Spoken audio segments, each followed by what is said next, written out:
Boa noite, pessoal. Hoje é a nossa última aula, assim, o nosso último encontro realmente no período. Então, eu espero que vocês estejam concluindo bem esse período e que todos passem, né? Que aí, bom, é o principal objetivo aqui que vocês entendam a matéria, né? Hoje eu vou concluir os exercícios de relação de ocorrência que eu comecei na aula passada. E também nesses exercícios a gente trabalha um pouquinho de indução também, do que a gente viu já no penúltimo conteúdo, né? Antes de relação de ocorrência, a gente viu indução, porque uma coisa está muito linkada à outra. Inclusive, sobre a gente tendo uma fórmula de recorrência, para obter a fórmula fechada, a gente viu alguns jeitos, né? Por exemplo, na questão é apresentada tanto a fórmula. Se você tem uma questão em que seja apresentada tanto a fórmula aqui de recorrência, né, além disso, também é apresentada uma fórmula fechada, pode ser que isso seja possível, né? Às vezes você, igual o João estava falando agora, que numa questão que ele estava resolvendo, ele já sabia qual seria a fórmula fechada. Então, a partir da relação de recorrência, você chegar nessa fórmula aqui, uma vez que você já sabe qual é a fórmula, é muito mais fácil, né? E aí você pode, mesmo aplicando algum método de obter a fórmula fechada, encontrá-la ou usar a indução, para provar que realmente essa fórmula corresponde a essa fórmula daqui, certo? Dentre esses métodos em que você não tem isso em mãos, mas só tem a relação de recorrência mesmo, para você obter a fórmula fechada, então eu expliquei né, é o método que eu estou aplicando nos exercícios, fazendo com vocês, mas existem outros que, igual mencionei na aula, no finalzinho da aula lá. Então, tem substituições regressivas, é isso que a gente está vendo, mas tem dedução e verificação, é um outro método, que é um método que, basicamente, você tem um palpite, tem um bom palpite sobre a fórmula fechada, e você usa a indução de fato para argumentar que essa fórmula fechada corresponde a essa recursiva. Também tem das equações características, que esse sim responde sua pergunta, João. Você estava falando de um método que se aplique a fórmulas recursivas que não tem na recursividade somente a função do n-1, mas também tem o n-2, algo em função do n-2 aparecendo recursivamente ali, ou do n-3. É um método que ele é mais geral, inclusive, do que esse das substituições regressivas, porque esse das substituições regressivas só se aplica em fórmulas parecidas com essa aqui, né? É uma fórmula recursiva e que a recursividade ela só aparece em função do índice que você está, né? No caso do i, menos 1, né? Ou é n menos 1, enfim. Mas é a única coisa que aparece recursiva é isso. Você não tem um n menos 2, n menos 3 aparecendo também, né? E aí tem outros, tem... Nossa, me fugiu o nome.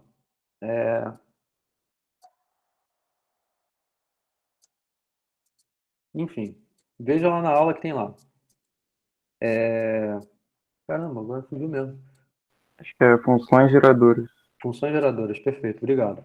As funções geradoras também é um método que a gente usa, mas que eu não ensino para vocês, que aí faria parte de uma continuidade do curso aí, porque primeiro tem que entender o que são funções geradoras, e depois como a gente aplica essas funções geradoras nesse tipo de problema. Então, requer bastante aulas, mais aulas aí sobre isso, tá? Bom, então vamos lá, o que eu quero fazer hoje?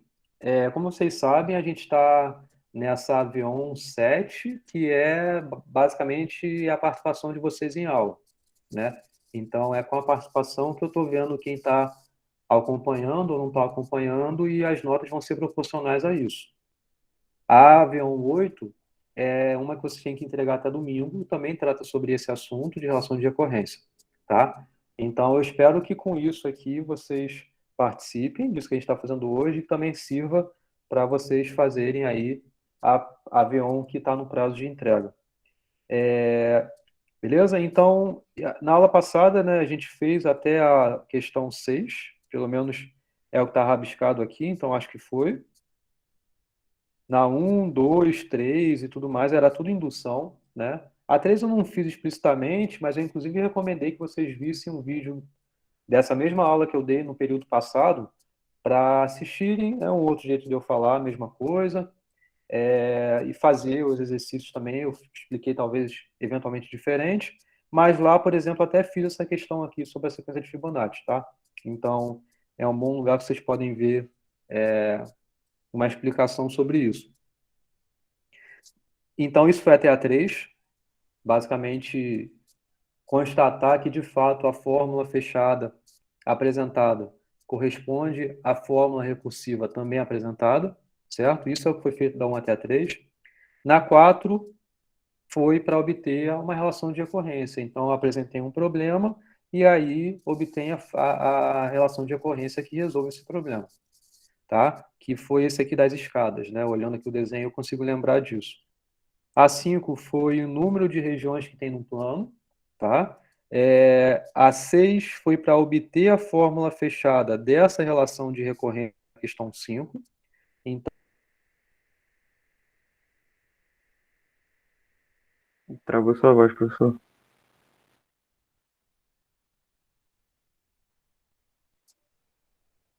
Parou, não te ouvir. Acho que voltou. voltou, né? Em Aham. qual momento eu parei? Que eu estava olhando para cá para o Na hora que exercício você e nem começou a notei. falar da questão. Da 6? É. Tá. Então, na 6, o objetivo dela era obter a fórmula fechada da equação de recorrência, né, da fórmula recursiva obtida no número 5. Então, a gente já tem a recursividade, ela está correta, porque a gente obteve aqui no número 5, e aí quer saber qual é a fórmula fechada, né? Então, isso, como eu estava dizendo, responde à dúvida do João, quer dizer, eu não sei se responde muito bem, porque é bem particular, né, a resposta para isso. Mas a pergunta dele foi: quantas vezes você vai ter que ficar abrindo aqui, né? Você sabe que a fórmula recursiva é essa.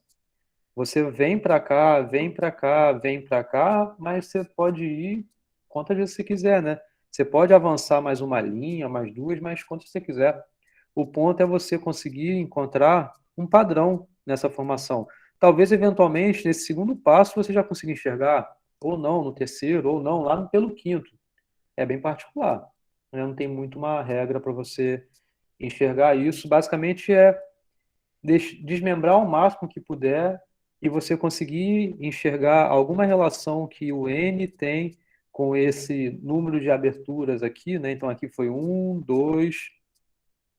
Como eu abri duas vezes, aqui apareceu menos 3, 2 de 3. Tem uma relação forte aí. Aqui é 2, aqui é 1, aqui é 0.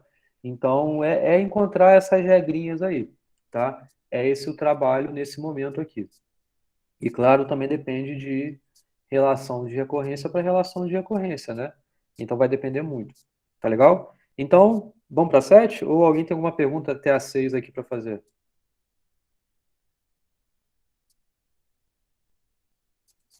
Nenhuma pergunta? Tá bom. Então, dado que vocês entendem bem aí, vamos para 7, né? De novo, o nosso objetivo é parecido com o da aula passada. Eu tenho problemas, eu tenho que obter relações de recorrência que resolvam esses problemas, né? Então, a questão é: uma quantia depositada numa poupança no primeiro dia do mês I é corrigida mensalmente a uma taxa de 1,5%. Então, ao mês, você tem essa alteração de valor, né, a essa taxa de juros aqui. Além disso, você tem uma manutenção, né, um custo de manutenção dessa conta, tá naquela poupança lá, de R$ 5 também mensal, né? Então, ao mês do valor que você tinha, você vai passar a ter 1,5% a mais, né? Porém, você tem que tirar os R$ 5 aqui, certo? Basicamente, é essa a regra que você tem que ter em mente quando for pensar como montar essa relação, certo? Veja que aqui aparece bem claramente essa recursividade. Vocês conseguem enxergar isso? Sim. Onde está a recursividade aparecendo aqui? Em qual momento você Na enxerga taxa, né? isso? Oi? Na taxa, eu acho. Porque ela tem relação com o quanto tinha no mês anterior, né? Isso. Então é na taxa, mas não é exatamente só na taxa, né? Porque você tem, ela é uma taxa, mas ela é em função de quem? É em função do Período primeiro mensal. mês? Não, é quanto? É o que que a gente... Período mensal. É Era em função do que já tinha na conta, né? isso que o Guilherme acabou de falar. É em função do que já tinha naquela conta no mês anterior. Então veja que é algo que você vai computar em, de fato, uma relação que você tinha do mês anterior. Então, aí que está o lance da recursividade que aparece bem explicitamente, tá? Então, veja que nos problemas que vocês forem ter no dia a dia de vocês, na realidade mesmo, como programadores, como desenvolvedores de algoritmos, é assim, né? Você tem um problema, não vai estar claro, talvez escrito aí algo recursivo, mas você tem que conseguir enxergar essas relações em que um passo atual vai ter de resposta em função do passo anterior tinha de resposta. Então, pronto, com isso já está feito o que a gente quer. É claro que precisa ter mais informações, como, por exemplo, a base, certo? Né? Aliás, poderia ser uma pergunta que eu poderia fazer para vocês, né? Mas está evidente isso que só com isso vocês conseguem entender o funcionamento, mas não é tudo, porque falta a base. Por que que falta a base? E o que é a base Porque aqui de senão fato não, nessa questão? senão não vai ter um mês anterior para começar, né? Mas a base é o valor inicial, né? Tem que ter esse ponto de partida, tem que saber quanto que era no início de tudo, né? Porque senão vai ficar sempre nessa recursão, nunca que vai acabar. Beleza. E aí, supondo que o primeiro mês é depositado esse valor aqui, né? Beleza, então com isso você já sabe qual é o primeiro valor que você tinha ali, né? Determine e resolva a relação de recorrência correspondente. Então veja que são duas perguntas, né? Primeiro, e isso, muitas das perguntas são assim, a gente está interessado somente na determinação da relação de recorrência, não precisa resolver, né? Resolver significa obter a fórmula fechada, ou saber quanto que era o valor em algum mês específico. Isso que significa resolver, né? Mas determinar é o primeiro problema sempre, que é saber qual é a fórmula recursiva que resolve isso. Então ele quer saber as duas coisas, né? Aliás, ele quer saber outras coisas também. Qual é a quantia disponível em dezembro, né? Aqui ele diz quando começou, né? Começou em julho, alguma coisa do tipo. Junho, julho, né? Começou em 1º de julho aqui, né? Então, depois a gente tem que entender esse número de meses e tal, mas uma coisa, cada coisa ao seu tempo, né? Então, é o mesmo tipo de ideia que a gente tem aqui, é aquele que a gente tinha quando eu falei sobre princípio aditivo multiplicativo. Você tem um problema com várias restrições, com vários pedidos, né? Você tem que ver o que convém melhor naquele momento inicial. E depois vai adicionando aí as demais restrições. Não tem muito aqui o que falar mais sobre isso, né? A não ser fazer. Então, a gente chama aqui MI a quantia existente de poupança no iésimo mês, começando com, né, a partir do primeiro, né? Aliás, a partir do segundo, porque o primeiro você não tem essa conta, porque o primeiro é o valor inicial que você pôs lá. Você pôs esse valor, a taxa e tudo mais vai começar a partir do segundo mês, né? Então, por isso que tem que estar bem claro esses índices quando começa, se o próximo mês já entra na recursividade ou se ainda faz parte da base, certo? Vocês lembram que, por exemplo, quando eu falei da sequência de Fibonacci, aquela sequência que é 2, 3, 5 e assim vai por diante, né? A base eram dois valores, né? Por que eram dois valores? Porque os valores eram iguais, né? Não, aqui Porque a questão poderia depende de ser dois valores para diferente. funcionar. Porque o quê? A questão depende de dois valores para funcionar. Isso aí. Porque a recursividade depende desses dois valores anteriores para poder funcionar. Então tem que ter duas bases. Mas aqui não, porque é exatamente um mês anterior, né? Enfim. E aí, como é que a gente faz, né? Agora, a partir do segundo mês, como vocês notaram, você tinha que ter o quanto você conseguiu no mês anterior. Nesse valor que você vai ter uma taxa, certo? Aqui, inclusive, se estuda em matemática financeira, no ensino médio, né? Você estuda isso, juros compostos. É uma coisa que relaciona isso daqui, essa área. Mas, basicamente, o que você tem no mês atual é o quanto você tinha no mês anterior, né? E nesse mês anterior aqui, você vai ter um lucro em função desse valor do mês anterior. Então, você vai ter do mês anterior uma soma da taxa que você tem de 1,5% em função desse mês anterior. Não acaba aí porque você tem um débito, né? Você tem que tirar os R$ 5 aqui no caso, que é esse custo C. Certo? Tá claro aqui? Veja que o que está montado aqui não. Ih, travou de novo, professor. Professor? Eu nem Vou sei se ele rotear tá de novo. ouvindo. Caiu de novo, né? Caiu. Deixa eu rotear aqui no celular.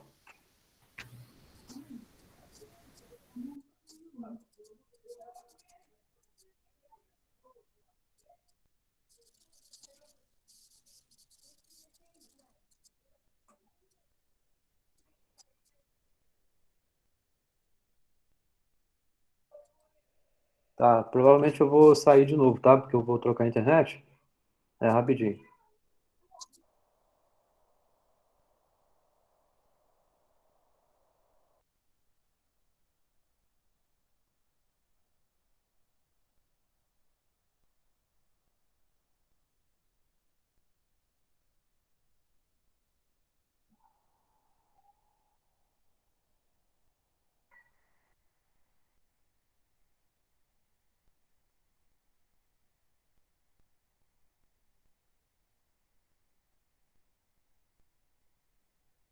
Bom, vocês estão me vendo, me ouvindo bem? Tá tudo certo?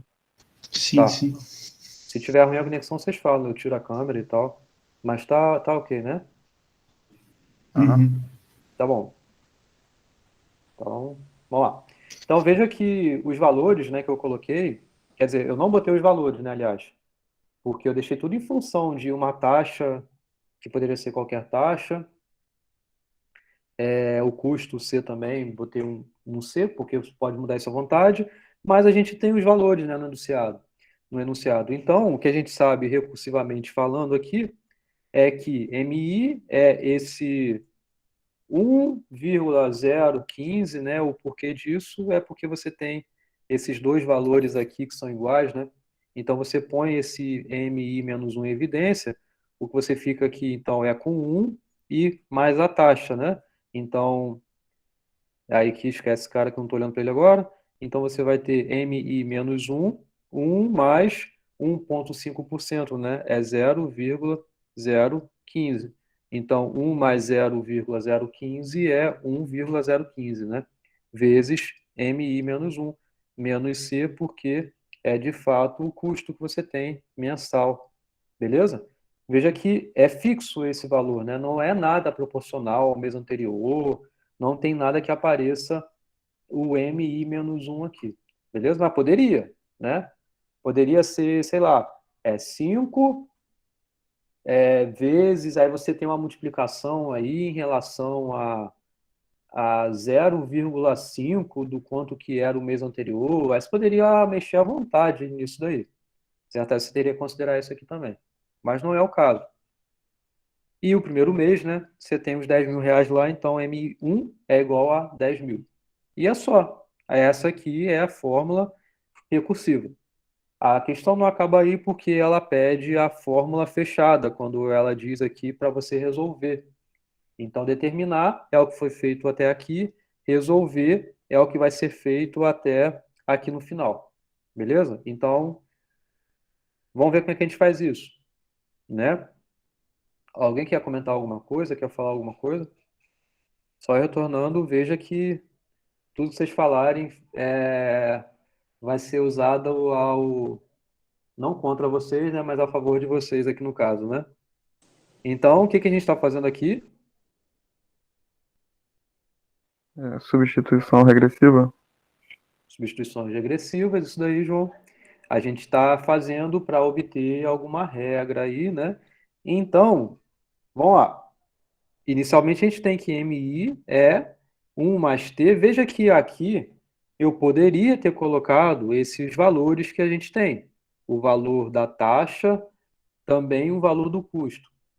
Preferi deixar assim tudo em função ainda do T, igual está aqui, em função do C, porque fica genérico, tá? Então fica bem genérico aí essa aplicação.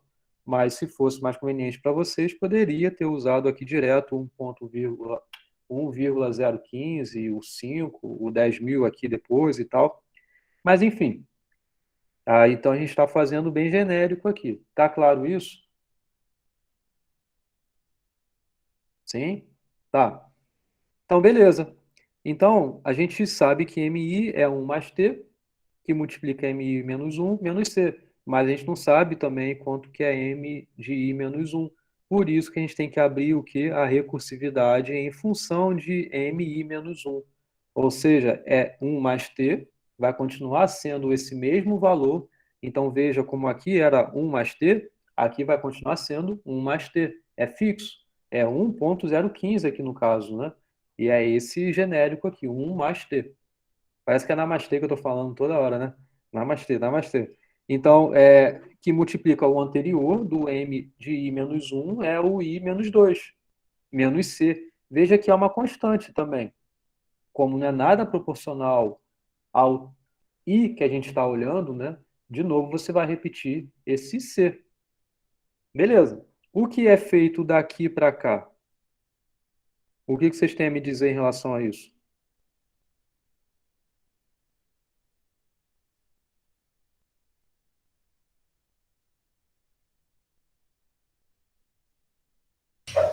Distributiva?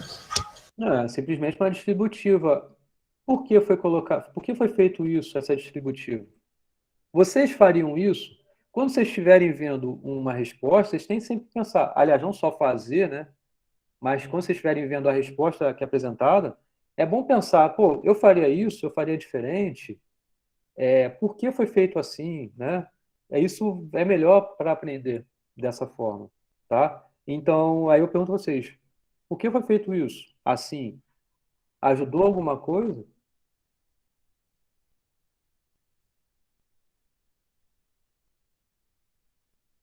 Ter feito essa distributiva aqui? Ou seja, isso daqui multiplicando esse termo e também multiplicando esse termo.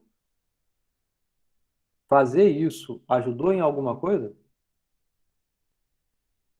Vocês enxergam alguma coisa aí melhorando?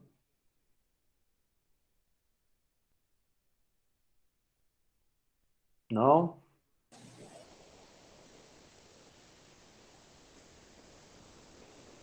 Tinha a opção também de deixar o 1 mais T em evidência e no parêntese resolver o resto da linha, não? Mas o 1 mais t já está em evidência. Mas por que ele ficou ao quadrado na terceira linha? Então, aqui ele já está em evidência. Ele ficou ao quadrado porque você multiplicou 1 mais t por esse termo. Então, você tem 1 mais t multiplicado por 1 mais t multiplicado por m de i menos 2 é 1 mais t vezes 1 mais t. É 1 mais t ao quadrado que multiplica m de i menos 2. Ele já estava em evidência, eu só fiz a distributiva, eu fiz o inverso da evidência, né? Certo? Ok. Então, na verdade, isso daqui que eu fiz foi para eu ter uma melhor clareza do que está acontecendo. O objetivo é esse. Eu quero entender como é a formação dessa fórmula. Eu quero entender como abertura, isso eu ponho entre aspas, né? Porque não é algo formal falar abrir a expressão, né? Mas, enfim, ter vindo daqui para cá e daqui eu enxergar melhor o que isso aqui gerou de efeito nessa fórmula. Porque ficou I menos 2. Isso está claro? E o que eu quero fazer é o seguinte, é saber a relação que esse índice tem com esses termos que aparecem aqui. Por exemplo, aqui o quadrado. Por exemplo, aqui, essa quantidade de termos que tem aqui. Então, o objetivo é esse. Eu acabo tirando os parênteses, e chaves e colchetes dessa conta aqui. Claro, não simplesmente removendo, mas fazendo a operação devida para isso acontecer, para eu conseguir entender, opa, olha o que está acontecendo aqui.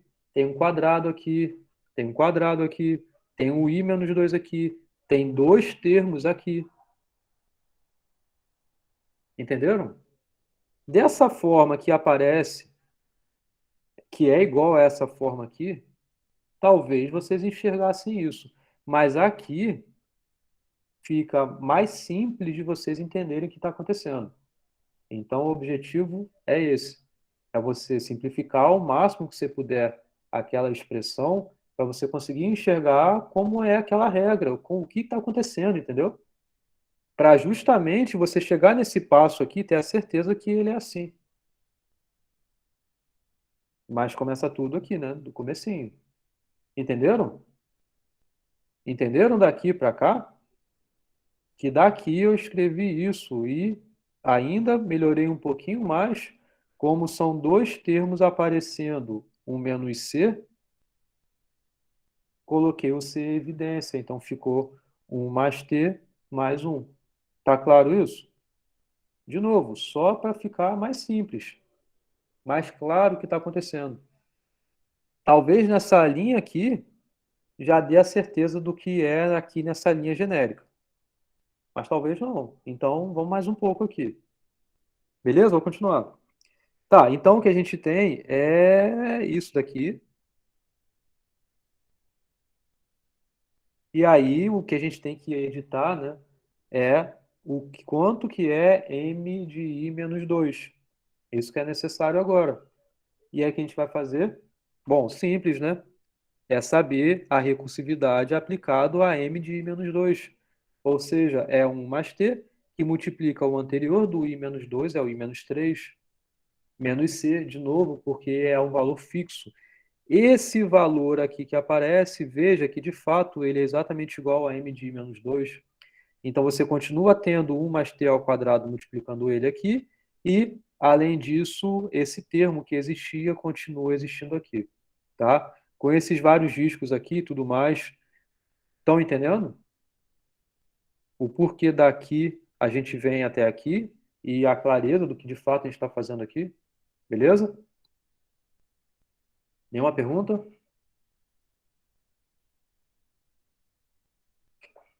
Ok. Então, onde eu tô? Tô aqui, né? Ok. Então, de novo, o que foi feito daqui para cá foi... O que eu fiz daqui para cá? Simplificou só, né? Simplifiquei de novo, fiz a distributiva, isso aí. Só ajeitei melhor para ter essa, essa visão do que está aparecendo, né? Que, na verdade, é uma constatação, inclusive, do anterior, dessa relação que existia. Vai continuar existindo agora. Então, você tem o i mais t elevado ao cubo, m de i menos 3, certo? E aqui você tem o c, que é multiplicado. Aqui eu já fui mais direto, né? Porque você tem esse 1 mais t ao quadrado multiplica isso daqui e multiplica isso daqui, certo?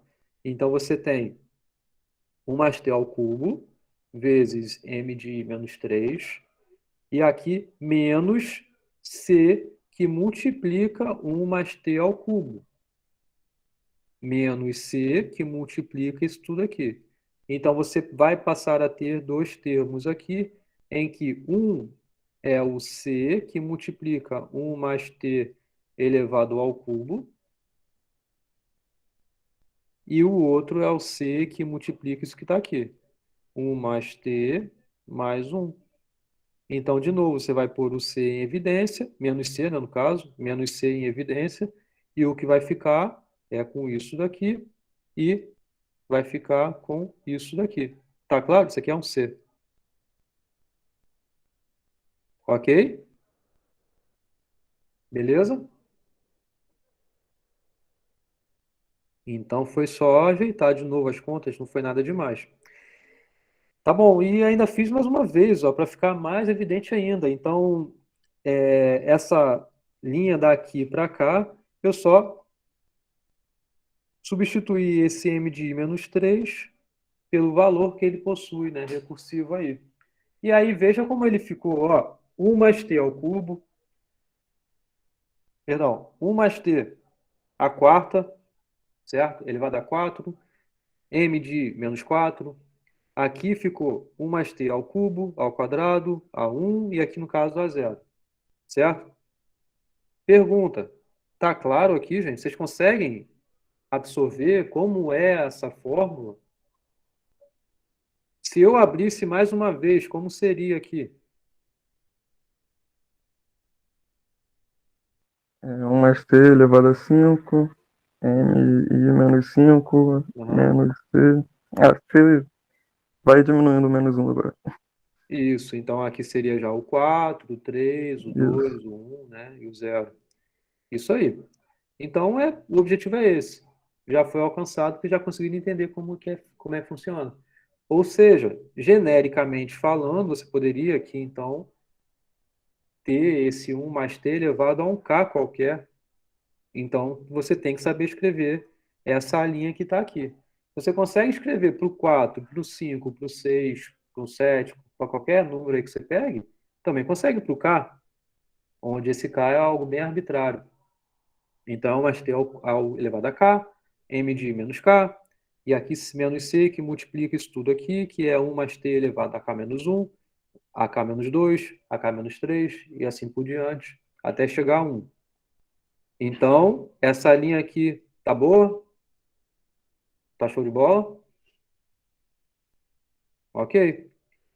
E aí, agora é só ajeitar as coisas e conseguir encontrar a base. Aí você acaba o que você queria fazer. Por quê? Olha, o que foi feito dessa linha para cá? Aqui não mexi em nada, enquanto aqui o que você tem é o quê? É uma soma. Olha essa soma aparecendo aqui, e que os valores que tem em cada termo são do mesmo tipo. É sempre 1 mais t elevado a uma variável, porque aqui é 1 mais t elevado a zero, que qualquer valor diferente de zero elevado a zero é 1, certo? Qualquer valor diferente de zero, 1 mais t, com certeza é diferente de zero, porque já tem 1 ali, certo? E t é uma taxa, né? É um valor positivo. Voltando para a questão, né? T é um valor positivo. Então, com certeza, essa soma é diferente de zero. E é elevado a zero. Então, o resultado disso aqui necessariamente é 1. Então, você ter esse 1 significa que você tem 1 mais t elevado a zero, né? A soma, ela é comutativa, né? Então, se você tem essa soma decrescente assim, você poderia escrever ela de modo crescente, né? O primeiro termo ser o 1, o segundo termo ser esse daqui, o terceiro que vem para cá, o quarto que vem para cá, e assim vem até o último termo ser esse camaradinho aqui. Ok? Então, por isso que eu substituí essa soma aqui, na verdade eu resumi, por um somatório. Então, sei lá qual foi a aula, mas lá bem atrás vimos o que significa esse símbolo. Esse sigma maiúsculo é um somatório. Então, você tem 1 mais t elevado a essa variável, eu chamei j, você poderia chamar de qualquer letra. Um i qualquer letra que você quisesse. Então, é essa variável que tem como valor começando em zero, porque você tem um primeiro valor aqui sendo 1 mais t elevado a zero. Depois elevado a 1, então depois elevado a 2, até k menos 1, que é o último expoente que aparece na soma aqui. Então, é ele que vai ser o último valor que a variável j vai receber. Tá claro? Entenderam essa linha aqui? Sim? Sim. Ok? Então, a próxima linha é uma recomendação que eu fiz em alguma aula passada também, que vocês lembrassem, e simplifiquei usando somatório. Então, daqui para cá, alguém pode me explicar o que foi feito? Soma da PG finita, algo assim. Soma da PG o quê? Finita. Finita. Isso. Soma da PG finita. Tem um começo, tem um primeiro elemento, tem um último elemento aí. E aí, qual é a fórmula da soma de PG finita? Da progressão geométrica, né? Primeiro, antes de fato aplicar uma fórmula, pura e simplesmente aqui, é bom vocês terem a clareza que realmente isso daqui é uma soma de PG. Tá claro isso para vocês? Por quê? Por que isso aqui é uma soma de PG?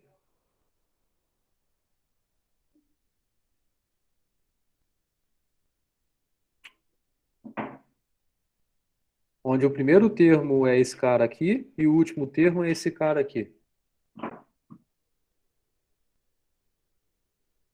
Tô esperando. Deixa eu escrever aqui como é a progressão. É porque a variável está na potência, né? Lógico. O 1 Aí foi o ele vai Eles estão multiplicando. subindo geometricamente. É por causa da taxa, não é? Se Por fosse um causa da valor taxa? fixo por mês, mas como é porcentagem, então vai toda hora alterar, não vai ser uma razão fixa. A taxa funciona como uma razão. Mas eu estou até ignorando isso do problema específico. Eu estou olhando uma sequência. Por que olhando essa sequência eu sei que isso aqui é uma PG? Porque está subindo a potência. A Tá potência subindo aumentando. geometricamente. O que significa subir geometricamente? O primeiro vai ser ao quadrado, o terceiro vai ser ao cubo. O segundo vai ser ao quadrado, o terceiro vai ser ao cubo. Pro n elemento, a potência vai ser n. Ela exponencial, igual o Guilherme falou. O Oliver estava quase lá. Isso. Ele é o cubo, a quarta, que significa o que exatamente isso? Para você saber esse valor aqui qual é você tomar o anterior e multiplicar por alguma razão. Isso que eu ia falar agora, é uma razão, mas se eu não acreditar em mim, eu escrevi no chat aí antes. Possui uma Possui razão. uma razão, mas PA também possui uma razão. Então não é só isso. A razão é um fator de multiplicação, porque é o que você vai pegar o anterior e multiplicar pela razão. E aí você vai obter o seguinte. Então é tomando esse, multiplicando pela razão, e qual é a razão aqui? Tem mais um. T mais 1, isso aí. Então, multiplicando pela razão, você vai obter o ser sucessor. Então, pegando esse. Não é simplesmente elevar ao cubo por elevar ao cubo, mas é multiplicar por uma razão. Isso é o que define uma PG. Que, por acaso, aqui é o mesmo valor que você tem aqui na base, né? Então, por isso que fica ao cubo, a quarta, virar o exponencial, como vocês falaram aí, bem bonitinho. Então, é esse detalhe que a gente consegue entender, então, que isso aqui, de fato, é uma PG. E o que a gente quer com essa PG é a soma. A gente quer saber qual é a soma dessa sequência. Simplesmente isso. Então, vocês conseguem obter dessa forma aqui, que é... Qual é a fórmula, vocês lembram?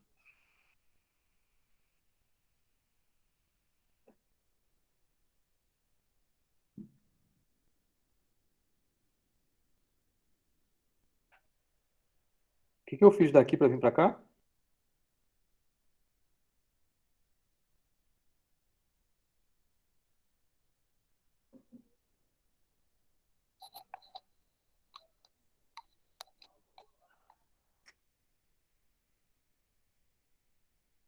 Ninguém quer falar, não? Substituir o quê?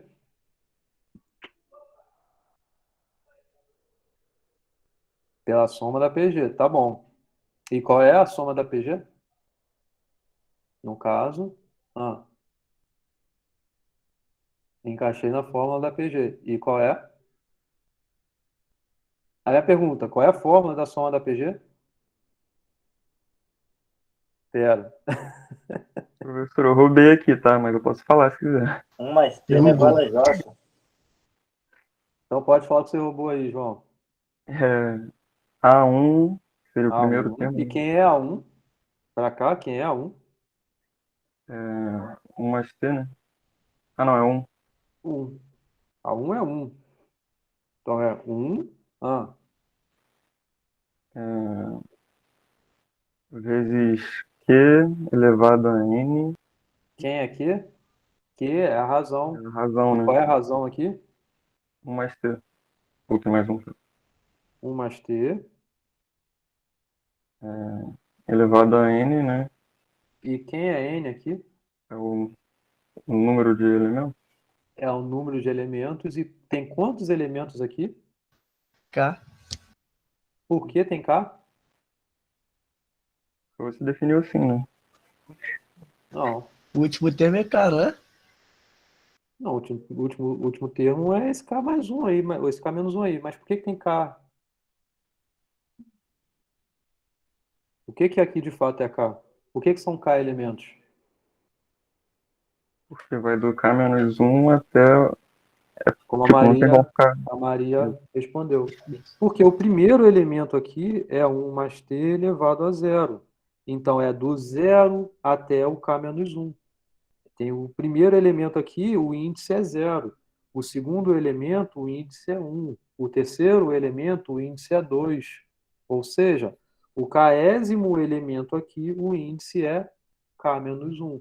Então são k elementos nessa soma. Por isso. Então, é A1, que é 1 vezes Q elevado a N menos 1, que multiplica 1 mais T menos 1. Ok? Então, é A1 que multiplica Q elevado a N menos 1 aqui embaixo, dividido por Q menos 1. Essa é a fórmula da soma de PG. Então, aqui fica bem exatamente o que já estava aqui, né? Aqui é 1, então não tem nada multiplicando, tem um aqui, ali e tal. Então acabou, né? Isso daqui é a fórmula genérica de uma dessa fórmula recursiva apresentada, né? Então aqui agora a gente já tem tudo que a gente quer, porque é só substituir, né? Só substituir o que exatamente? Chega num ponto que é importante vocês entenderem que eu estou fazendo isso tudo até agora para chegar na base. Então eu quero que não apareça nada recursivo mais no meu lado direito.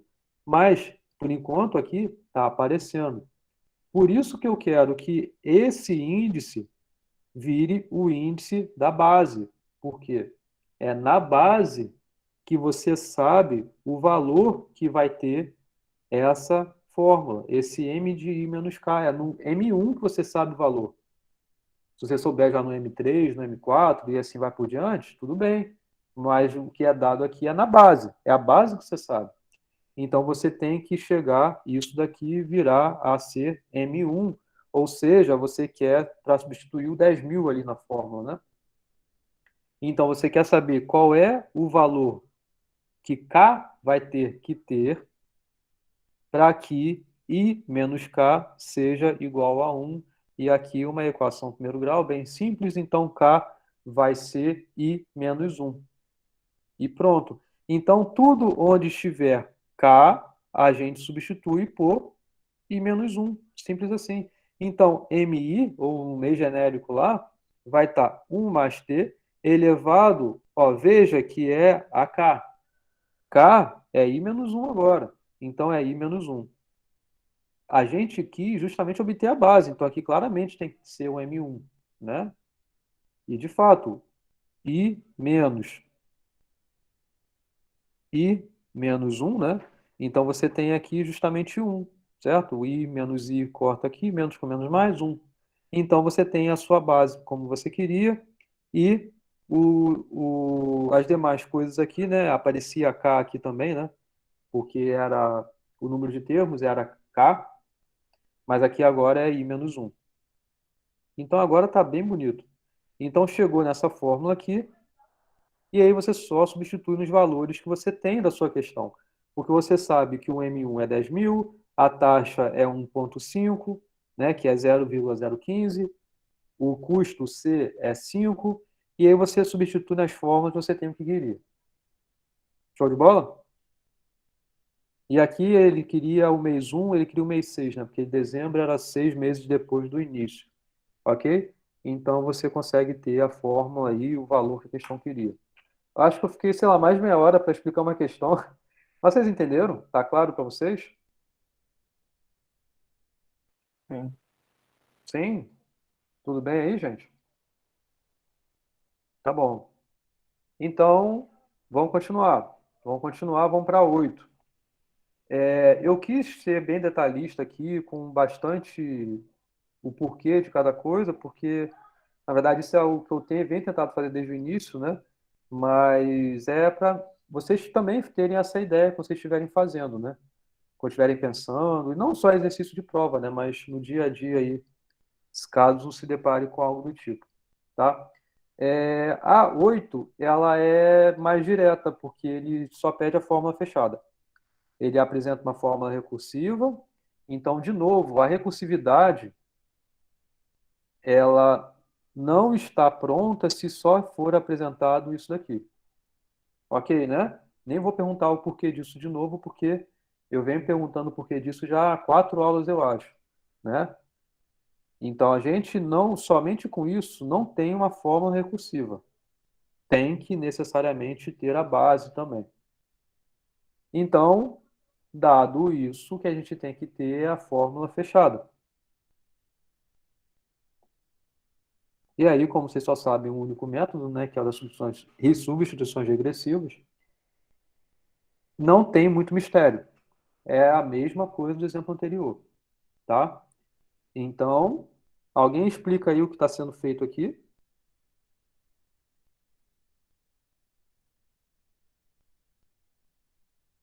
Alguém? Fala aí, fala aí, fala aí.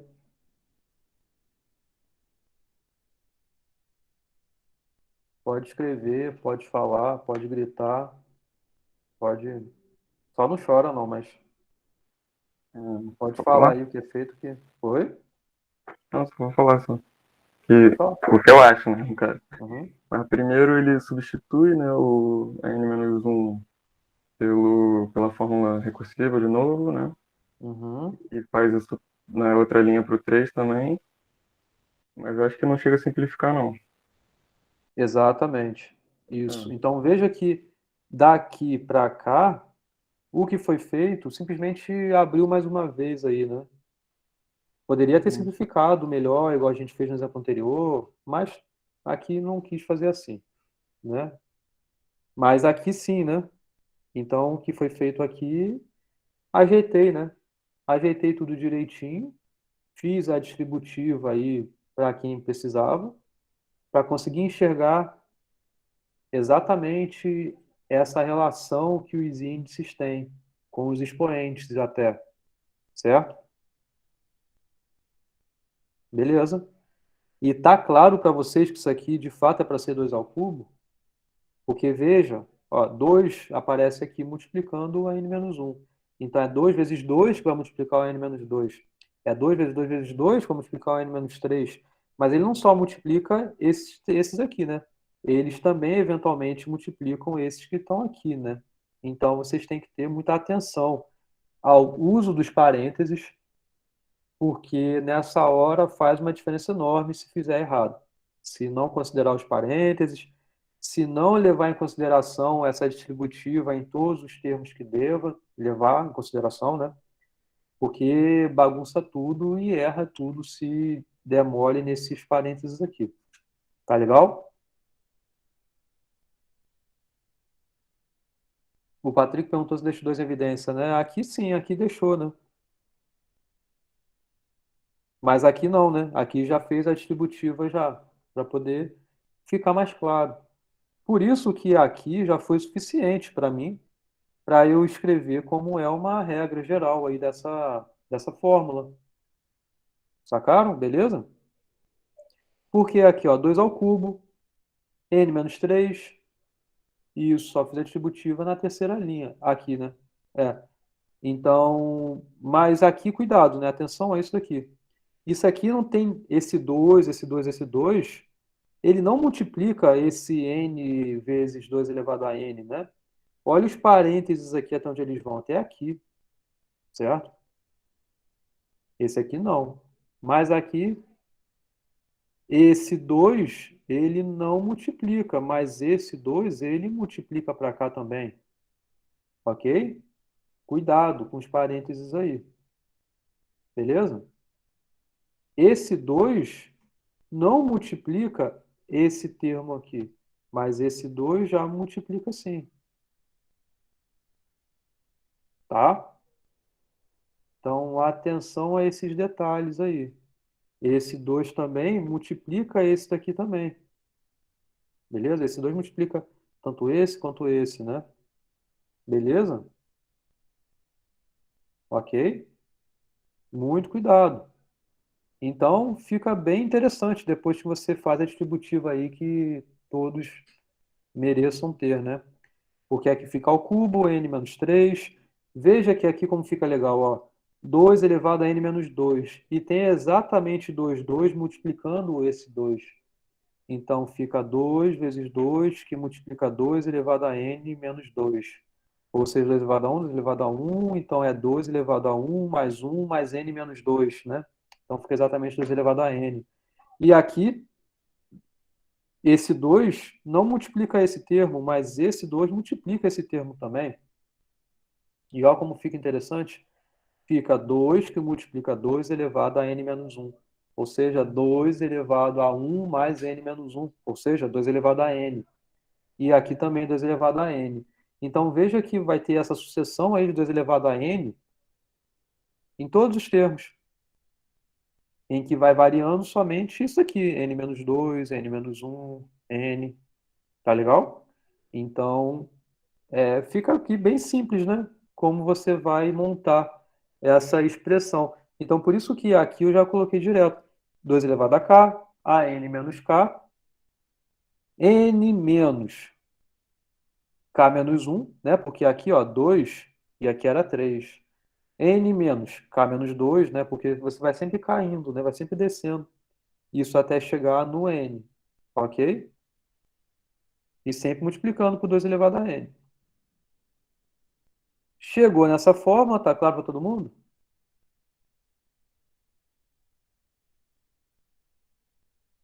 Beleza? Então, a gente tem que fazer o mesmo de sempre. Tem que substituir esse k pela base. Aliás, não é o k que tem que substituir pela base, né? Mas é esse n menos k tem que ser a base, porque do jeito que está aqui, apesar de estar bem interessante, no sentido de você entender a regra que eles vão se formando, né? Mas ainda tem algo recursivo, né? Então não é para aparecer a n menos alguma coisa aqui. É para aparecer a base. E a base depende da questão. Aqui, por acaso, era A0. Ó, A0. Essa é a base. Ou seja, você quer que n menos k seja igual a 0. Então, por isso, você tem que entender qual é o valor de k que tem que ser substituído ali naquela fórmula. Tá? Antes de chegar aqui, o que eu fiz foi só reescrever, só para ficar, sei lá, algo que fosse menos poluído, talvez, mas não precisava também. Porque aqui, né, essa fórmula, eu só repeti ela aqui, tá? Essa fórmula, que vocês entenderam, eu só repeti ela aqui. E ela é igual a uma fórmula que eu só tirei os parênteses aqui. É só ter atenção também, né, a esse tirar parênteses para não perder os sinais, né? Então é n menos k menos 1, ou seja, n menos k mais 1. N menos k menos 2, ou seja, n menos k mais 2. Removi os parênteses só para ficar menos poluído. Essa foi a intuição, essa foi o motivo. Esse foi o motivo. Então, voltando, a gente quer que n menos k seja igual a 0. E a gente não quer que apareça nada recursivo, mas a gente quer que apareça a base. Então, na verdade, o K tem que ser igual a N. Isso quer dizer que tudo onde estiver K tem que ser substituído por N. Simples assim. Então, olha como ficou mais simples essa fórmula aqui. Porque você tem 2 elevado a K no início, ou seja, 2 elevado a N, que multiplica a N menos K. K é igual a N, ou seja, N menos N, ou seja, a zero. Então, é 2 elevado a N vezes a zero. Mais N menos K mais 1, ou seja, N menos N mais 1, 1. N menos N mais 2, 2. N menos N mais 3, 3, e assim por diante. Então, simplificou pra caramba esse negócio aqui. E aí você tem, basicamente, já está pronto, porque você não tem mais nada recursivo aparecendo. Concordo com isso que eu falei? Tudo bem?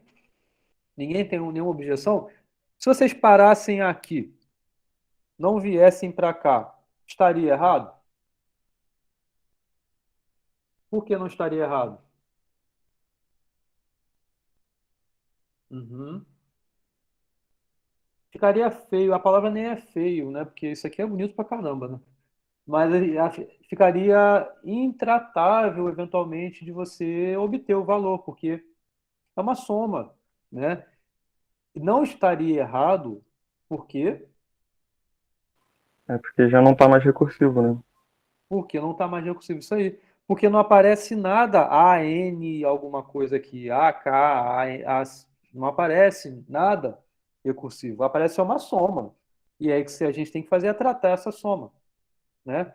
Que aqui, por acaso, é um APG? Não é um APG, né? Então, por que não é um APG? Tem esses 2 elevado a n aqui. O que esses 2 elevado a n estão fazendo? Alguém explica do que foi feito daqui para cá?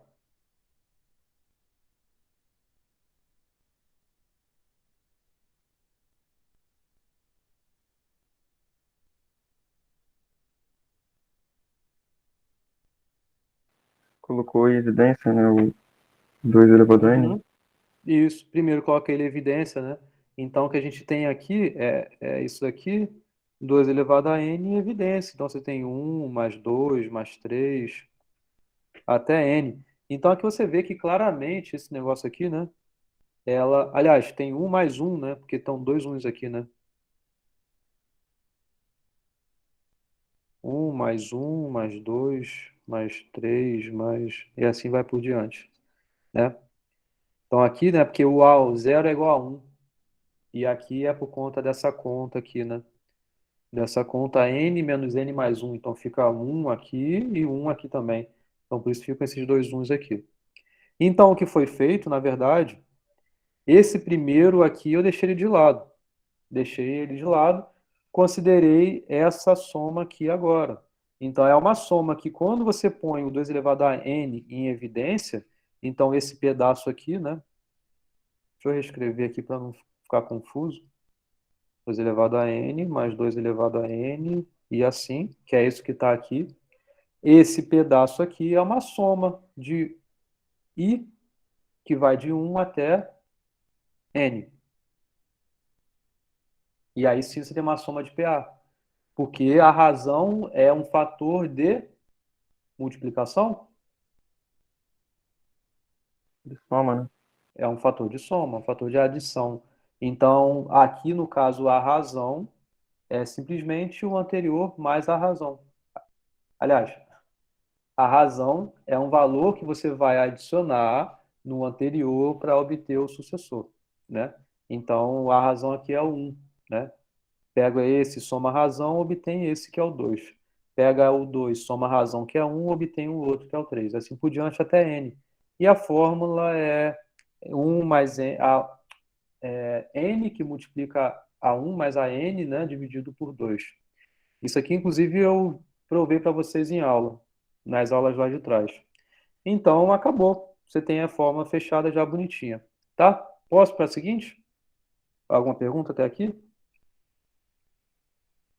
Essas próximas questões, elas são muito interessantes, tá?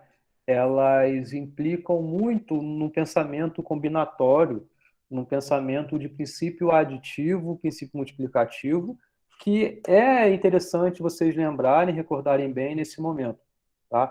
Então, na aula passada a gente viu exemplos sobre isso, por exemplo, do problema mesmo da escada, ou naquele problema das regiões do plano, no problema da... Enfim, tinha alguns problemas lá que envolviam isso, você separar em casos. Aqui a gente vai ver muito isso, tá? Vamos lá. Determine a relação de recorrência que fornece o número de sequências quaternárias de n dígitos que contém um número par de zeros. Antes de começar a fazer, tem que entender, né? Tem que ver se está claro o que a questão está pedindo, tá? Então, para entender o que está escrito, é bom fazer exemplos, né? Tenta entender de fato o que significa isso e o que, porque senão você vai tentar ir por um caminho, se você não entender o que está escrito, provavelmente vai errar, né? Então, ele quer saber essas sequências quaternárias. O que é uma sequência quaternária?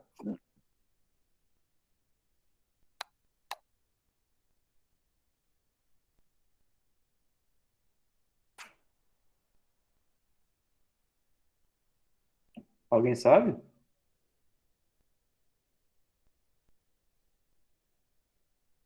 Não. 40 primeiros elementos não. Sequências quaternárias. O que é uma sequência binária? A quaternária é uma generalização disso.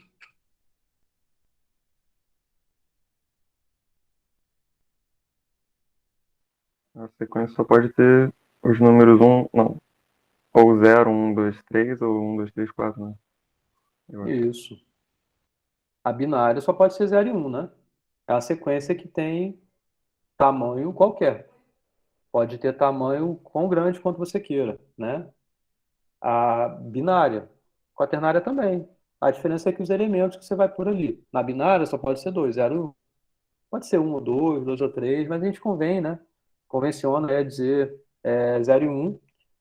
Na quaternária, seguindo essa mesma ideia, só podem ter 4 elementos em cada posição. Então, você tem 0, 1, 2, 3. A sequência de 4 elementos aí possíveis para cada posição. E a sequência tem o tamanho que você quiser. O tamanho que você quiser está dito aqui, ó, n. Né? São n elementos, onde esse n é bem arbitrário. Então, por exemplo, sei lá, vou fazer aqui 1, 0, 2, 1, 3. É uma sequência quaternária, né? Tem um número par de zeros nela? E aqui para n igual a 5, né? São 5 elementos. Tem um número par de zeros? Não, não tem. Então, não vai entrar nessa conta caso você estivesse olhando sequências com 5 elementos. E aí é isso que a gente quer, na verdade. A gente quer saber quantas são as sequências quaternárias que possuam um número par de zeros. Entenderam? Vocês pensando assim, enxergam em algo ser fácil, ser difícil, alguma coisa em relação à dificuldade? Alguém pode dizer? A mim parece difícil. Toda essa matéria é complicada. Não teria nem entendido. Pô, sério, não tem nada assim, você dá, não, pô, isso aqui é muito fácil, essa matéria. Pô, sério, não teve nada, só de olhar assim, achou fácil? É facinho o senhor fazendo. É fácil eu fazendo, né? Que isso, gente. Ó, vamos lá. Vamos fazer então. Então, primeiro, é sempre bom fazer exemplos, né, como estava dizendo. Até porque os exemplos, para esse caso aqui específico, vocês vão entender quem é a base, né? Qual é a base aqui? Alguém tem alguma intuição? Apesar de já estar até escrito aqui, né? Mas o que é a base? Veja que o que varia é isso, ó. A quantidade de dígitos. Beleza? É a quantidade de dígitos. Então, 4 bases? Não, então, é o N. N é o valor que você vai. Ó, eu quero saber quantos são as sequências quaternárias com número par de zeros, que possuam 10 dígitos, que possuam 12 dígitos, que possuam 13, 14, assim por diante, vai embora. Mas tem um ponto de partida, né? O pro Samuel começa com 0 e termina com 0. Eu não entendi. A base é o próprio N? Então, vamos para a anterior. Não tinha algo que variava no anterior? Se eu perguntar a vocês, ó, quanto que é a 3? É esse camarada aqui que eu quero saber, o A3, é o terceiro elemento. Então, você substitui na fórmula, ou na fórmula fechada aqui, vai obter o valor aqui. A4, a mesma coisa. A5, A6, e assim por diante. Não tem um primeiro valor? Esse é a base. No caso aqui, o primeiro valor é o A0, que no caso aqui é 1. Igual aqui nessa questão anterior da poupança. Como eu falei, num mês genérico lá na frente, você vai ter uma relação em função do anterior. Mas você nunca pode ter isso. Aliás, você não pode sempre ter isso, essa função do anterior, função do anterior, porque senão você não vai ter um ponto de partida. Então, por isso tem que ter a base. Não é? Toda relação de ocorrência tem que ter a base. Aí minha pergunta é, para essa questão aqui, qual é a base? O que se traduz nessa questão a base aqui?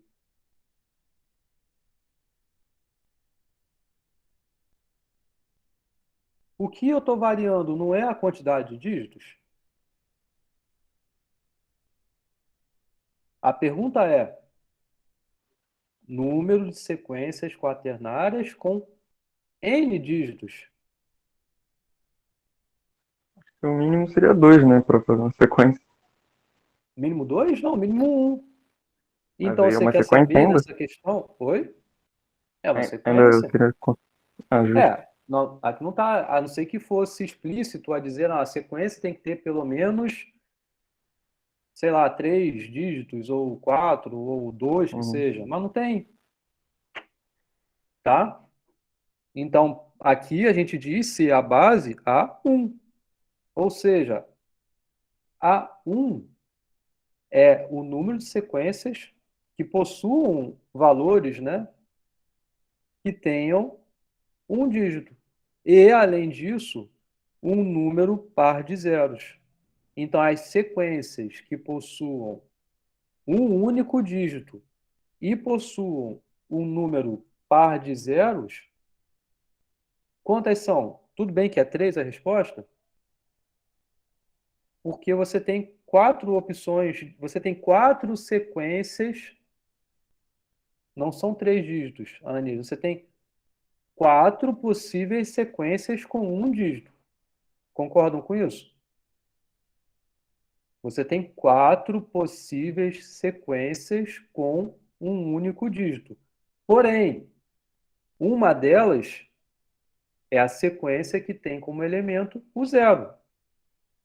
Mas se for essa sequência não pode entrar nessa conta. Porque zero, a sequência que só tem o zero como elemento, essa sequência possui um número ímpar de zeros. Então essa não entra. Enquanto as outras entram, a 1, a 2 e a 3, cada uma delas contribui uma unidade nessa sequência aí que possui um número par de zeros, porque não possui zero. Então, é zero a quantidade de zeros. Então, a base é 3. Ou é o 1, ou é o 2, ou é o 3, essa sequência aí. Sacaram?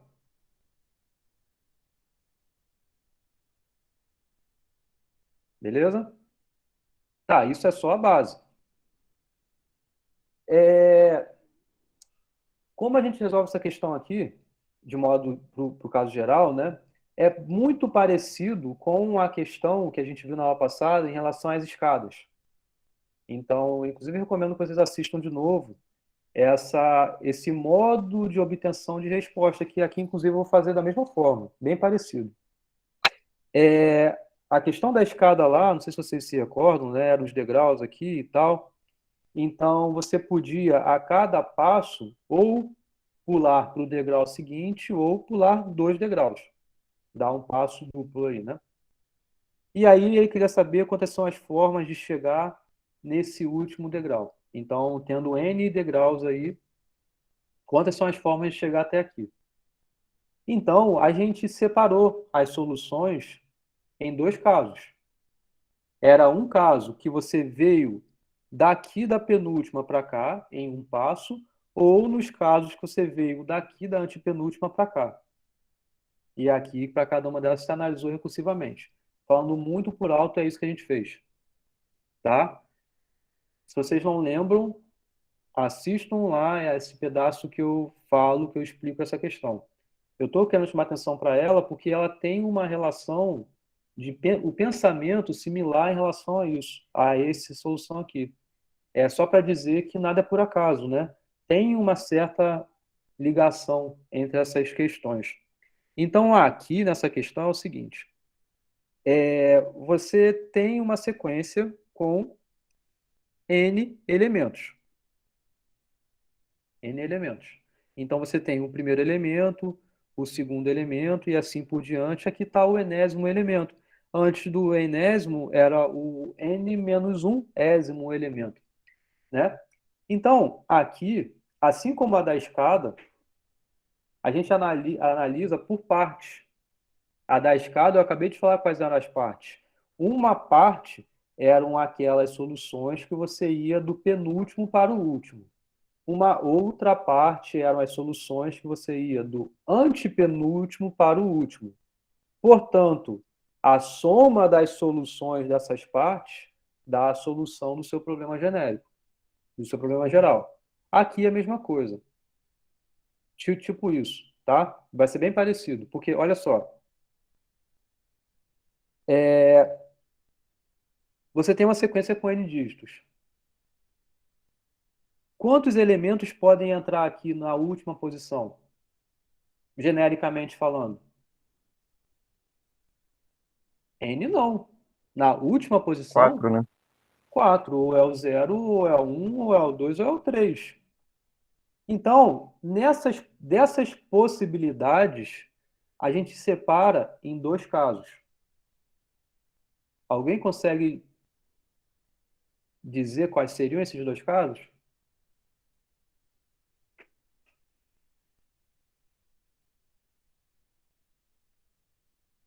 Pensa que você já está tudo aqui mais ou menos montado. E agora para cá, nessa última posição. Isso. Aqui termina em 0 e aqui que não termina em 0. Por quê? Posso separar em 2 casos. Aliás, eu não vou perguntar o porquê, porque até por conta da hora também já está passando. Mas a gente separa nesses 2 casos, porque, olha só, pensa no caso em que não termina com 0.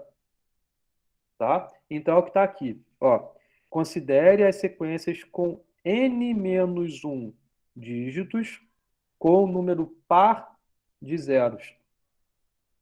Para o enésimo dígito, a gente só tem 3 opções, que é ou é o 1, ou é o 2, ou é o 3. Ou seja, são justamente as soluções em que daqui até aqui há um número par de zeros. Dado que aqui você só pode ter o 1, o 2 ou o 3, para resolver o seu problema, que é o número de sequências com n dígitos quaternárias, que há um número par de zeros, para quando a última posição não entra o zero, então a resposta é dada por essa conta aqui. 3, porque são 3 possibilidades aqui que você vai poder pôr, vezes o número de sequências quaternárias com n menos 1 dígitos que contém uma quantidade par de zeros. Entenderam essa parte? Era uma dúvida. Você fez isso então só para criar recursividade, né? Ou É. Ah, tá, entendi. A recursividade vai aparecer nisso. Porque acaba entendi que você muito está bem, olhando um né? caso que a solução desse pedacinho vai contemplar também na solução do global. Procedimento recursivo é sempre assim. Você recai num caso menor, que é o mesmo problema, só é um caso menor. Entendi. Entendeu? Não resolve o nosso problema ainda, mas resolve uma parte dele, que justamente é aquela em que na última posição não entra o zero. Por que eu separei nisso? Porque é uma parte fácil de tratar. É esse pedacinho aqui. Veja que quando eu falo em parte, a solução é sempre a soma. Isso é o princípio aditivo entrando em ação. Então você tem esse pedaço e tem esse outro pedaço. Esse outro pedaço aqui, a gente tem que conseguir entender ele aqui nesse rabisco. Tá claro que o que falta agora é a gente analisar, então, as sequências quaternárias com n dígitos que terminam com zero, porque aqui nenhuma delas terminam com zero. Mas você pode ter respostas de sequências quaternárias com n dígitos e o número par de zeros terminando com zero. Não pode?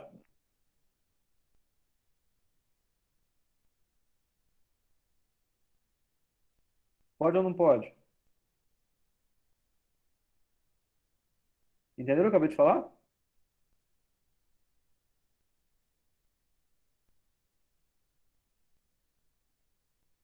Entenderam? E falta analisar isso aqui?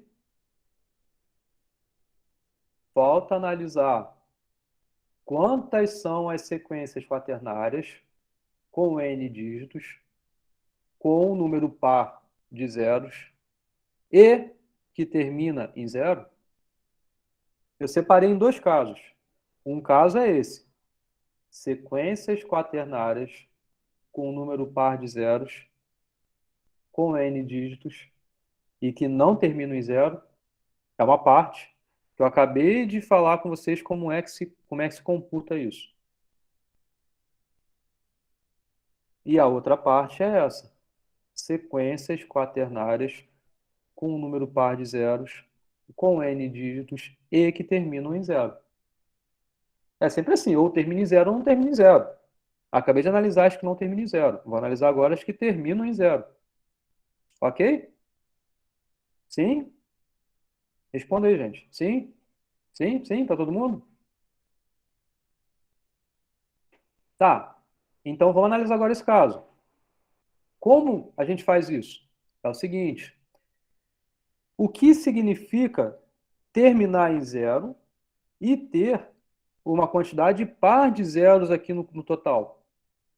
Significa que nesses n menos 1 dígitos existe quanto da quantidade de zeros? Qual é a paridade da quantidade de zeros que tem aqui? N menos 1. Não, n menos 1 é a quantidade de dígitos, mas a quantidade de zeros, qual é a paridade disso? Não é a quantidade, que a quantidade a gente não é capaz de saber, mas a paridade. O Samuel falou bem de dizer que tem que aparecer um zero aqui, porque é par, né?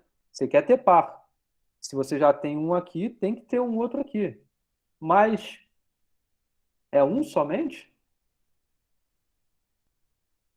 Entenderam a minha pergunta? Isso é um número ímpar, é isso? Um número ímpar. Isso, Ah, tá. exatamente.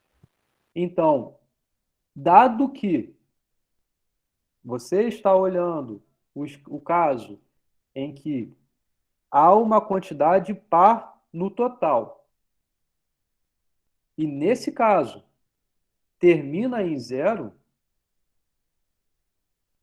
é porque aqui, nos n menos 1 elementos, não é 2n menos 1, porque 2n menos 1 é o dobro de n menos 1, não é isso. N é o total de elementos. Aqui você tem N menos 1 elementos. Eu não sei qual é o número. Eu sei que tem N menos 1 elementos. Porém, existe aqui uma quantidade ímpar de zeros. É isso que eu sei que tem. Porque tem que somar um elemento a esse ímpar para virar par. E eu quero justamente isso. Essas sequências que possuem uma quantidade par de elementos. Ok? Então, o que eu quero saber é o seguinte. A pergunta, ela muda. A pergunta agora ela é o quê? Eu quero saber qual é o número de sequências quaternárias com n menos 1 dígitos que possuam uma quantidade ímpar de zeros. Entenderam? Entenderam? Sim. Olha que maneiro como é que faz isso aqui agora. Olha que show de bola. Entenderam o que eu quero? É a quantidade de sequências quaternárias com n menos 1 dígitos que possuam uma quantidade ímpar de zeros. O que é isso? Tendo um conjunto aqui das n menos 1 sequências, aliás, das sequências com n menos 1 elementos, esquece esse zero aqui por enquanto. O que a gente está olhando aqui é isso. O que eu quero saber é isso, né? Quantas são as sequências de n menos 1 elementos que possuam uma quantidade ímpar de zeros? Então, pensa que aqui tem todas as sequências com n menos 1 elementos. Todas elas estão aqui nesse conjunto aqui. Vou criar uma partição em duas partes. Vão ter aquelas sequências com n menos 1 elementos que possuam um número ímpar de zeros, que é isso que eu quero. E a outra parte, então, vai ter o quê? Uma quantidade par de zeros. Concordam com essa partição?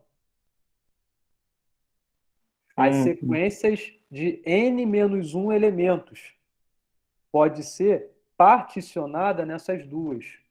Aquelas sequências que possuem uma quantidade par de zeros e aquelas que possuem uma quantidade ímpar de zeros. Eu quero saber a resposta disso para cá, para esse caso.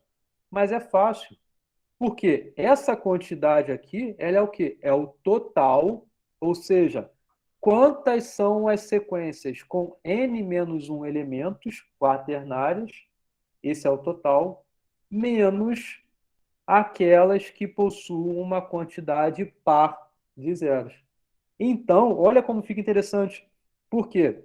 Esse caso aqui é justamente o que está aqui, ó. 4 elevado a n menos 1 é pelo princípio multiplicativo. Você tem n menos 1 elementos, cada posição você tem 4 possibilidades. Esse é o total. Então, a quantidade de elementos que tem nesse conjunto aqui é 4 elevado a n menos 1. Entenderam isso? Esse é o total. Eu quero saber a quantidade de sequências que possuem um número ímpar de zeros. Então, beleza. É 4 elevado a n menos 1 menos a quantidade de sequências que possuem um número par de zeros, ou seja, exatamente o mesmo problema, a n menos 1. Entenderam? Então, para essa parte, é simplesmente essa subtração que é feita pelo complemento. Então, a resposta é a soma desses dois casos aqui. 3an menos 1 mais 4 elevado a n menos 1 menos a n menos 1. 3 vezes a n menos 1 menos a n menos 1, 2an menos 1, mais 4 elevado a n menos 1, e para 1 é 3, como a gente já tinha visto inicialmente. Entenderam? E aí, gostaram? Essa questão é muito maneira. Gostaram? Ficou confuso? Eu não chegaria nessa conclusão sozinho, não. Onde ficou confuso, Patrick?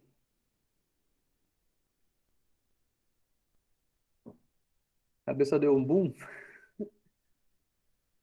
Então, o jeito de montar a solução, por isso que eu estava dizendo que a questão que eu falei das escadas, dos degraus, é relacionado com essa, porque o que a gente está fazendo aqui é separando em casos que a gente consiga tratar mais facilmente. Vocês entenderam o primeiro caso? Que são aquelas sequências que não terminam com zero. Se não termina com zero, é porque necessariamente aqui satisfaz o que eu quero. Agora, o que a gente tem que olhar são aquelas que terminam em zero. E aí tem um lance desse que eu acabei de explicar aqui, de complementaridade, coisas do tipo, e o princípio multiplicativo de novo aparecendo. E aditivo também. Que é,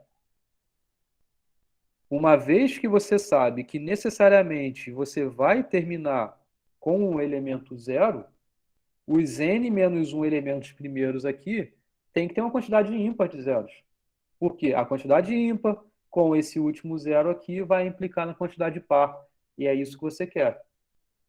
O que falta analisar aqui é quantos elementos, então, com n menos 1 dígitos, possuem uma quantidade ímpar de zeros. Aí entra no complementar, que é o total com n menos 1 dígitos, menos aqueles que têm uma quantidade par de zeros. E a quantidade par de zeros é o tratamento que a questão está dando. É o AN-1. AN-1 é a quantidade de sequências de n-1 elementos que possuam uma quantidade par de zeros e seja quaternária. Tenha a cada posição ou é o 0, ou é o 1, ou é o 2, ou é o 3. Entenderam? Entenderam? Agora ficou mais claro um pouco. Tá? Então, veja, depois vocês leem o que está escrito aqui, que o que está escrito aqui é justamente o que eu acabei de explicar, né? Só está indo mais direto ao ponto, mais formal aqui do jeito que eu escrevi. Mas é isso que eu estou explicando. Separei nos dois casos, analisei cada um detalhadamente separado. Depois somei. Porque são esses casos que existem, né? Tá? Posso para a próxima?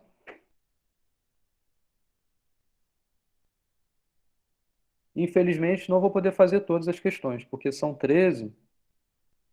Essa última daqui, ela é sensacional. Ela é, assim...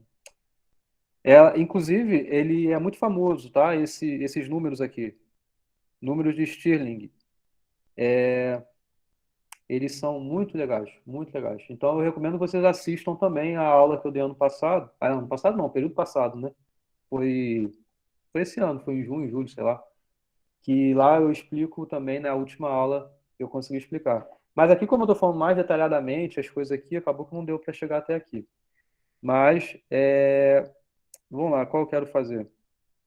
Qual que vocês querem que eu faça? Vocês têm alguma... Vocês chegaram a olhar isso antes? Eu até pedi para vocês olhassem, né? Alguma que ficou com mais dúvida? Vocês querem que eu faça alguma específica aqui?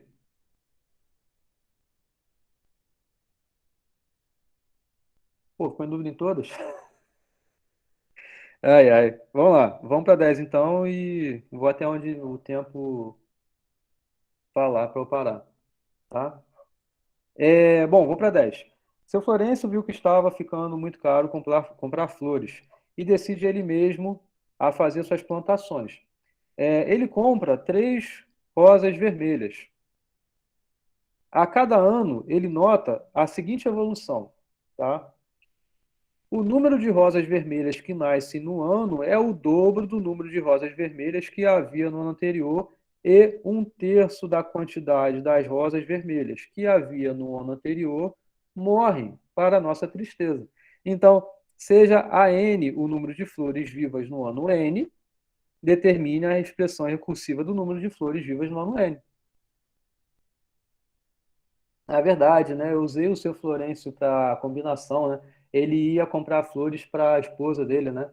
Iam fazer anos de casado e tal, e aí era a combinação com repetição que fazia lá. Então, veja a recursividade aparecendo aqui, ó. o número de rosas vermelhas no ano específico lá é algo em função do do número de rosas que havia no ano anterior. Então, ele tem essa relação bem explícita aparecendo aqui, né? Só que a gente tem um problema, né? A cada momento, a cada etapa, e aí etapa, sei lá o que é aqui, se é ano ou é mês, aqui no caso é ano, né? Alguma quantidade morre. Não é uma quantidade fixa. Poderia falar, sempre morrem 10 flores ao ano. Então você ia ter que tirar 10 aí a cada etapa, né? Mas não, é algo proporcional à quantidade de flores que havia no ano anterior também. Certo? Então é com essa atenção que vocês têm que montar a recursividade. E aqui deve ser dito, né? Quantas flores ele começou, né? Ele tem uma quantidade aqui no início. Então não tem muito mistério. A letra A pede a expressão recursiva. A B pede a fórmula fechada. E a C pede a indução para justamente constatar, apesar de você já ter obtido no item B, né, essa verificação, essa constatação da fórmula, na C ele pede que seja por indução, né? Apesar de não estar escrito. Ah, não, ele fala, por indução. Então, por indução, mostra que de fato essa fórmula do item B corresponde à fórmula do item A. Não precisava, porque o jeito que você obteve no item B já é suficiente, mas é só para reforçar a indução aí de novo, tá? Então, aqui não tem muito mistério, olha só, porque a quantidade de flores que há no ano N é a N. Então, é exatamente igual à quantidade a quantidade de flores do ano anterior? Não, mas sempre ela se mantém, nasce o dobro, né? Ele fala em algum momento ali que nasce o dobro, né? Ó, as flores que havia no ano N-1 continuam no ano N. Inicialmente, né? Ele estava falando lá, continuam tendo, mas nasce o dobro da quantidade que havia no ano anterior. Então, por isso que tem essa soma. E dessa quantidade toda aqui, 1/3 da que há também no ano anterior morre.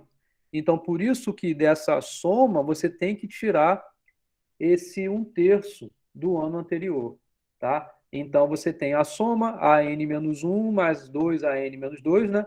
De novo, essa quantidade aqui é a que havia, essa quantidade é a que nasce, que é em função do dobro desse do ano anterior, e essa é a quantidade que morre.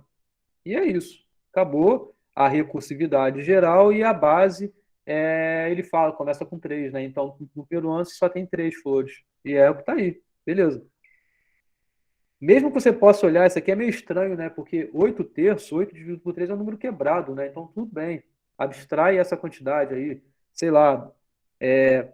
Aqui, por exemplo, né? No ano 1, você tem 3. No ano 2, você tem 8 vezes 3 sobre 3. Então, você tem 8. Ok? Tem 8. Agora, no ano 3, você tem 8 vezes 8 sobre 3. Então, isso dá 21,3333333. Dá um número super estranho. Não tem nada a ver com quantidade de flores, né? Mas tudo bem. Ignora a aplicação aqui no caso, né? O ponto não é esse. Aí, beleza. Essa é a fórmula recursiva. Então, AN é igual a 8/3 de AN menos 1, onde A1 é igual a 3. A B pede a fórmula fechada. E aqui não tem nada de nenhuma complicação. É só você abrir a expressão, né? Poderia ter colocado da mesma escrita, que era uma coisa por linha, uma expressão por linha, mas para ir mais direto, né? Então, a n é 8/3 de AN menos 1. A n menos 1 é 8/3 de AN menos 3. Então, tem esse camaradinho aqui multiplicando. E aí você vai ver que claramente vai ficar 8 elevado a k, dividido por 3 elevado a k, isso tudo multiplicado por AN menos k. Então, você já vê a regra que você quer bonitinha e que você quer ter a base, que é a 1. Então, n menos k é igual a 1, ou seja, k é igual a n menos 1, onde tem k você substitui por n menos 1.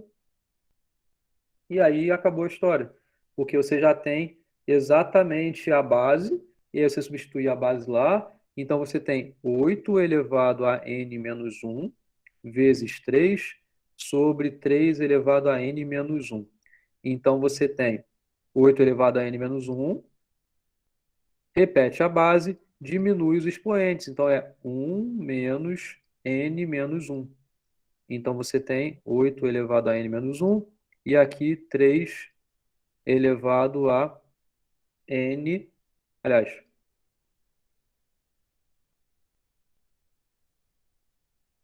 2 menos n, né? Porque fica aqui 1 menos n, menos com menos mais, então 1 menos n mais 1, né? Então é 1 mais 1, 2 menos n. Então tem exatamente aqui a fórmula fechada. E acabou, né? Acabou o item B. O item C é a indução. Então é a base, é a hipótese e é o passo, né? Quando tem recursividade e você tem indução, a regra é bem direta. Você tem que ter base, tem que ter hipótese e tem que ter passo. Isso é sempre, né, em qualquer indução. Mas quando tem a recursividade, cuidado, e isso é algo que eu pergunto a vocês já há várias aulas, né? No passo de indução, você tem que usar a sua hipótese, mas onde ela vai aparecer, né? Então você deve, primeiramente, começar pela recursividade, porque ela é uma forma verdadeira. Muito cuidado, tá? Nas aulas de indução eu chamei bastante atenção para esses pontos específicos aqui, e de novo aqui aparece exatamente como antes. Você tem a base, ok, provou que é verdadeiro o seu primeiro caso. Provou que a base, que no caso são para todos os naturais, né? Então é o A1 é igual a 3, e de fato você verifica na fórmula que vai dar igual a 3. Agora, ok, em relação à hipótese, no passo, o que você começa é dizendo que você quer provar. Você quer provar que essa fórmula seja verdadeira, ou seja, a fórmula fechada em função de k mais 1 é esse camaradinho aqui, né? Veja que você tem n menos 1, né? E isso é a n. A n é 8 elevado a n menos 1, 2 vezes 3, né? Elevado a 2 menos n. Então, aqui, a k mais 1 é 8, que é elevado ao anterior, né? Então, o anterior de k mais 1 é k. E aqui é 2 menos n, né? Então, é 2 menos k mais 1. Então, é 2 menos k menos 1. 2 menos 1, 1. Então, 1 menos k. É justamente o que a gente quer provar aqui. Para chegar até essa fórmula, de novo, a gente não sabe que ela é verdadeira, que a gente quer ter ela no final, o que tem que fazer é começar pela recursividade. Pela recursividade, a gente sabe quanto que é AK mais 1. AK mais 1 é 8 terços multiplicado por AK, né? Porque AK é a fórmula recursiva, né? É a recursividade. E aí em AK aparece a hipótese de indução. Então, na hipótese, a gente sabe que AK é igual a essa expressão. Então, é ela que a gente substitui na recursividade. Ajeitando as contas aqui, a gente chega exatamente o que a gente queria, tá? É só para um exercício extra sobre indução matemática. Esse tipo de questão aqui é exatamente o que eu cobrei na avião de vocês, na avião 8, né? Ela tem a número 1, a número 2, sei lá qual é. É assim, a 1 pede para montar a fórmula recursiva. A 2 pede para montar a fórmula fechada. A 3 pede para verificar de fato usando a indução. Então, o passo a passo é isso que está aqui. É claro que a questão é diferente, o pedido é diferente, o problema é diferente, né? Mas a essência é igual, entendeu? É obter a fórmula fechada, obter a fórmula recursiva, obter a fórmula fechada e provar por indução que isso é verdadeiro, tá? Bom, 8 horas já, gente. Essa 11, 12 e 13, muito infelizmente, eu não vou poder explicar para vocês por conta do tempo, mas eu recomendo que vocês vejam, tá? Inclusive para poder auxiliar também a questão da Aveon. Tem uma questão da Aveon lá que envolve um pensamento um pouquinho mais forte, inclusive a explicação de vocês, que justifique bem a forma a ser encontrada. Então, veja nos vídeos que eu tenho, naquele mesmo vídeo que eu indiquei que vocês vissem, Vejam lá que eu explico essas questões a 11, 12 e 13. E é isso. Aguardo a avião 8 de vocês para poder fechar as notas de vocês também. Vou corrigir as aviões, vou semana que vem estar com tudo fechado e tudo postado aí. Tá legal? E qualquer coisa a gente se fala por e-mail, me manda mensagem com, sei lá, pedido de revisão, qualquer coisa que seja, eu mando isso no Classroom, tá? E agora acabou. Chegamos ao fim do período. Então, obrigado aí pela participação de vocês. E volte sempre, né? Não para essa matéria, né? Mas nas próximas matérias aí. Tá legal? Show, valeu, professor. Muito obrigado pelas aulas aí, pela paciência e Valeu. didática. Espero que vocês tenham gostado, apesar das dificuldades que vocês falaram que tiveram. Mas foquem bem nessas coisas de ler com atenção tudo que vocês estiverem lendo, tá? E para argumentar também com bastante atenção, beleza? É a essência aí do que eu quero passar, tá legal? E é isso, aí vocês mandam mensagem, e abraço para todo mundo. Período que vem, além de FMC, eu vou dar a teoria dos grafos como optativa. Então, é bem legal, é uma continuidade, na verdade, né, de análise combinatória e os problemas que a gente vê aqui em FMC. E é bem legal o grafos, assim, vocês usam bastante em computação, tá? Então, apareçam lá que vai ser legal. Tá legal? Então, valeu, gente. Valeu, professor. Boas férias. Valeu, professor. Boas férias. Eu não vou ter férias não, mas... Então, bom trabalho. Vou ter férias Valeu. agora não, mas beleza. A análise projeto de algoritmos? Pois é, eu quero muito dar, mas esse período não vou pegar não. Em algum momento, sim. Porque realmente faz parte da minha área de pesquisa, né? Projeto e análise e síntese de algoritmos, né? Coisa do tipo. Mas, por enquanto, não. Acho que é o Celso, né? Esse período ainda. Mas em algum momento, sim. Tá legal?